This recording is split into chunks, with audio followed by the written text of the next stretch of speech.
Welcome to my journey hiking the Hopi Salt Trail in Arizona. This is an old path that takes you down to the Little Colorado River. It's not just a hike. This trail has been used for centuries by the Hopi people. So come with me on this journey.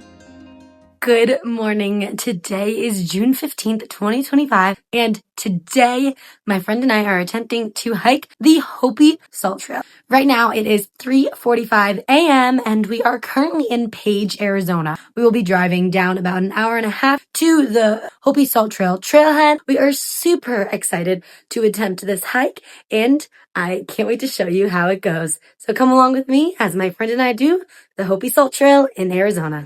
Before you even pull into the trailhead, you will need a Navajo Nation Backcountry Permit. This trail is on Navajo Nation land. You can get the permit by contacting the Little Colorado River Tribal Park office. The phone number is 928-679-2303. Sometimes permits are paused for safety or preservation. Also, make sure you have a high clearance or four-wheel drive vehicle just to get to the trailhead. We have officially made it to the Hopi Salt Trail. We just parked.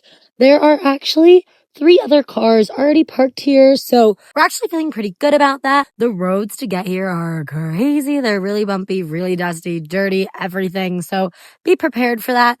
Right now it is sunrise and it is 6:10 a.m. There was actually a time change coming from Page, Arizona, which we weren't really expecting. It was beautiful getting to watch the sunrise as we got here. We're eager for the hike and we're both feeling optimistic and excited.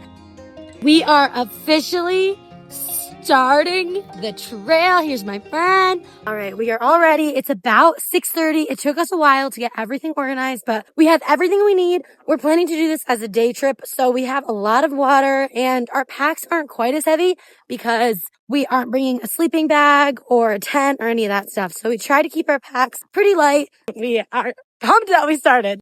Note that throughout the hike, there are not official trail markings. Use cairns. All right, here's the first cairn, and you can see how this top one is pointing that way. That means that that's the direction that we need to go. We'll be looking out for these throughout the whole trek. Here's the first cairn into the trough, and the views here are absolutely stunning. The way the light is hitting the mountain, even just this, we are in awe. We're excited to start the trek. Here's a glimpse into what we're going down. The trail is steep and rocky, so give yourself plenty of time. There's almost no shade on the hike, so make sure you start early and bring a lot of water. The Hopi use this trail as part of ceremonies and pilgrimages. Young men would hike all the way down to gather salt, which was really important for both daily life and spiritual practices. This land has deep cultural meaning. It's really, really important to remember this isn't just a scenic hike, it's a part of living tradition. So make sure you're respectful of the land as you hike. So we climb down that steep part. We're feeling like it's lightening up a little bit. There's definitely some solid cacti here, so you gotta watch out, but we're just following the cairns, making the most of it. It's pretty cool so far. Definitely some steep drops, and even the bigger rocks are pretty loose, but it's kind of fun and it's a cool adventure.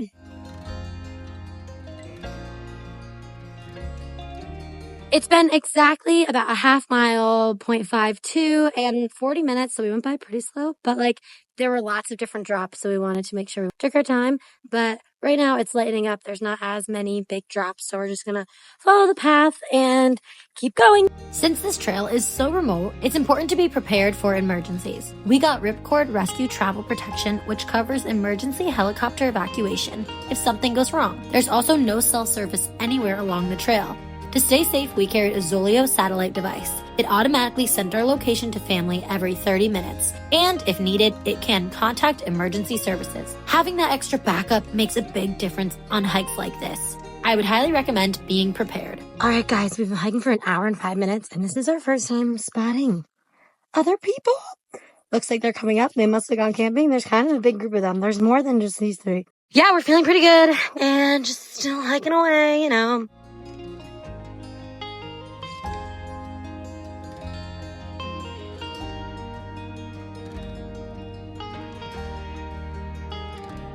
We have finished 1.3 miles and we're at an hour and 15 minutes. We pretty much had passed by a pretty big group. It was maybe 10 people. They were all together. Those were the 3 cars that you saw in the parking lot, but They said it took them 7 hours to get down. We're hoping that's not the case for us, but again, the experience is different for every different hiker. And overall, it's pretty awesome. The views are stunning and the hike has been really enjoyable.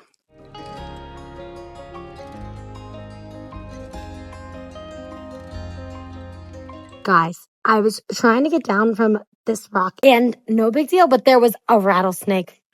And it's okay, it's fine. But I was pretty much like hovering right over it. And then we heard the rattle. And then my friend was like, that's a rattlesnake. And I was like, oh no. And so I moved away, but a little sketchy. We ended up in this open area down here, but actually supposed to follow the sledge up.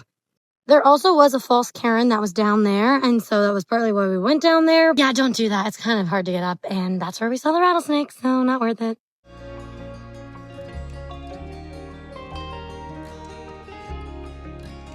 So we just passed what we think is the gorge, so we have a cairn right here, and then another one over here, and now we're going up to this one, but it's pretty cool, pretty beautiful. The sun is definitely trying to catch up to us, but we're still in the shade and it's feeling amazing.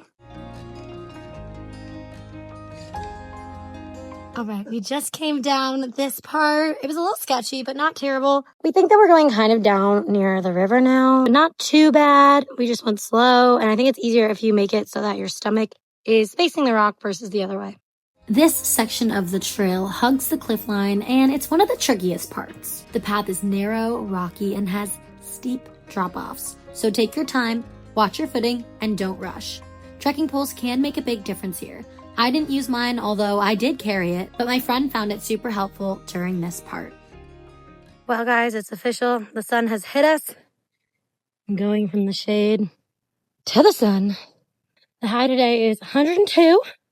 But it's supposed to hit the high at around 4 p.m. Since we're doing a day and back, our goal is to be done by 2 p.m. We're hoping we can get there and back in that time. We'll see how the heat affects us, but it's not supposed to be super hot until 4 p.m. Out here in the desert of Arizona. Lots more cairns. We're getting closer. I don't think the water's very blue. I think it's like a gray. From here, though, it's not looking majorly blue. But here's the water. Like a cinder, no? Yes, exactly. We just hit 3 hours of hiking and we are at 3.6 miles. We can officially see the water, which is exciting. We're kind of in a spot right now that's in the shade, so we're pumped about that. And we're gonna keep on going and hopefully we'll be at the water soon. Okay, we're getting pretty close. This part is a little bit sketchy. Just these rocks are really loose. So make sure you're careful when you get to this point. Here's the path that we're following, and the water is literally like right there. Getting so close. We're feeling really excited and enthusiastic and happy. We've been following all the cairns. We are so close, and we're getting excited. Oh, someone's shoes. Guys, here's the helipad. We've officially made it to the water, and we made it down here in 3 hours and 35 minutes. It was a great trek. We got about 4.3 miles in the end. I would say this is not for the faint of heart. It is definitely a hard hike. There are a lot of rock scrambles. There's lots of cliffs. It's really easy to get lost, and it is a tough hike. And now that the sun is out, it is really hot. It's really important to stay hydrated. I brought 2 gallons of water, and I have not drunk enough water, but I know that once we are going up, we're definitely going to be having a lot of water. We're going to eat a snack now, maybe go for a swim. So we're just going to enjoy this mini oasis and relax.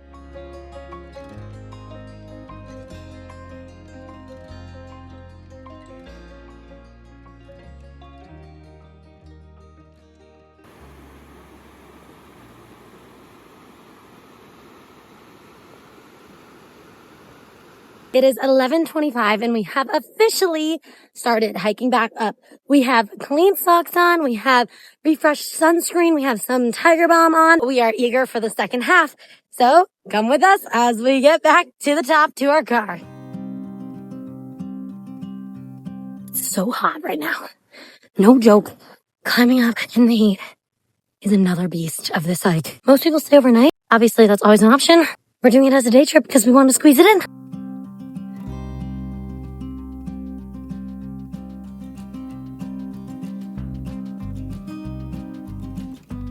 We just hit a mile of going uphill and we are at around 48 minutes. The uphill actually hasn't been as bad. I feel like it's been easier for me to find the cairns going up versus coming down. So that's been kind of nice. It is just scorching hot. We are both wearing like sun shirts. So I think that's just helping. Honestly, I don't know what, keeping us cool and stuff. So here's little Karen and we'll keep on going up.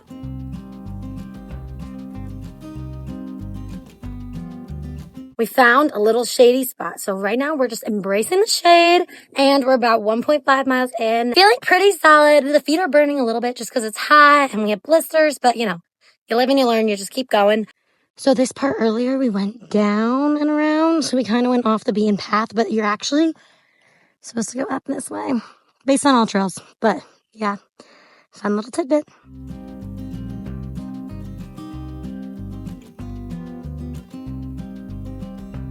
This rock is just so cool to me. It looks kind of icy, kind of just like snowy vibes. It's just cool. I will say this is probably one of my favorite hikes I've done in a long time just because the terrain is so different than any other kind of hike that I've done recently.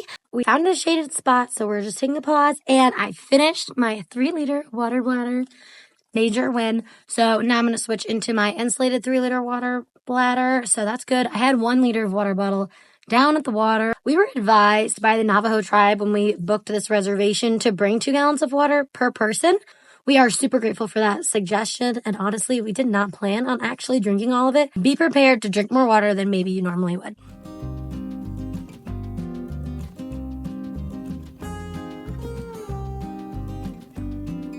We just hit about 3 miles, which is super exciting. Honestly, this is just exhausting in the heat and it's a lot harder than maybe we had expected, but we knew doing it one day was going to have challenges. It's 2 p.m. right now, so we are a little bit behind in our goal. We only have about 1.3 miles left, but we're getting close.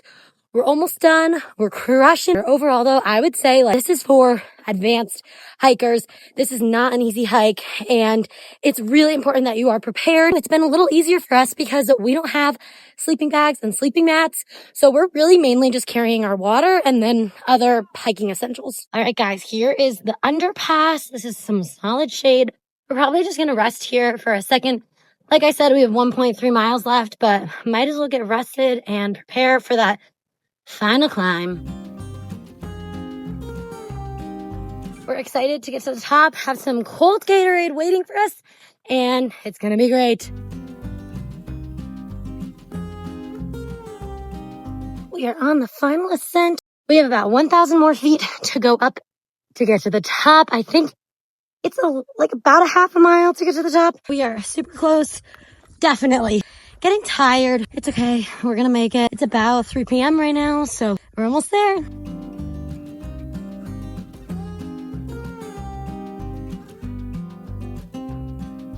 We have about 600 feet left of ascent. It's hot, and this part is pretty well labeled, but I will say I've been relying heavily on all trails, which I downloaded before this hike. I think it's really important to make sure you have access to a map while you're hiking. It is so easy to get lost in here, and you do not want to get lost in this desert. So be prepared, watch videos, make sure you know the trail, have an idea of where people take the wrong turns. We are super close to the top. We honestly ended up taking 2 pretty long breaks in the shade just to catch our breaths. We're pretty much almost fully out of water. We have very minimal water left. We wanted to just relax and cool off. My friend's struggling a little bit more with exhaustion. Heat exhaustion is a real thing. It's crazy. We're almost there. We can pretty much see the entrance, which is super exciting. So we're almost done with the hike. Definitely going to end up finishing a little later, but that's okay. It's all about safety and having a great hike. We're almost done. Guys, we took a wrong turn. We have ourselves in a pickle. Climbing over this rock. It's hella sketch. Highly recommend making sure that you're hugging to that wall when you're coming up. We were pretty confident, and we were wrong. Brutal uphill. Brutal. see it yet. All right, we almost are pretty much done. Now we get to walk back to the car. This is fairly flat. Thank goodness we are out. Great hike, but exhausting. We have officially made it back. Only car in the car park, and probably the only people to be silly enough to do this in one day. It's exactly 5 p.m. Definitely a long day. But honestly, this hike is beautiful. I highly recommend if you're an advanced hiker and you don't mind hiking a technical hike. This is definitely hard. It's 102 degrees right now and you can feel it. The desert heat is no joke. I hope you found this video helpful and that you enjoyed it. Make sure to like, comment, and subscribe, and I'll see you in another video. Thank you so much for watching Tice Travel Time.